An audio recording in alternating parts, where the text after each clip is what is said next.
When ballots arrive at the office, they're placed into trays and brought to a secure room until it's time to sort.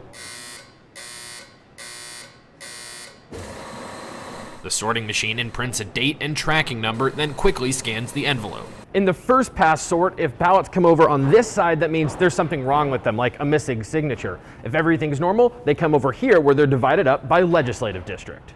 The next step is making sure the signature on the envelope matches the signature on your voter registration form. A worker trained by the Washington State Patrol compares the two images on their computer. If all is good, they okay the ballot. If the signatures don't match, they pass it on to another trained employee. That worker then looks at the physical envelope and compares it to the signature on file.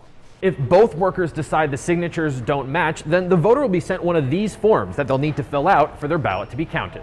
Now it's time to go back through the sorter. This time the envelopes get broken down even further by precinct group. Up to 200 ballots will go together in a tray and stay together for the rest of the process. A piece of paper called the control sheet helps workers keep track of those trays and make sure they always have the right number of ballots. The next worker makes sure of that number and then finally can open the envelope with the help of a machine. They then take out the contents, ballots enclosed in privacy envelopes. If the ballot doesn't have a privacy envelope, the worker will give it one. The bigger envelope is stored securely and separately. The smaller envelopes go back into the tray and onto the next step. Now that the ballots are totally anonymous, they can finally come out of the envelopes. Here, workers again double check the count and then make sure that the ballot is ready for the tabulation machine.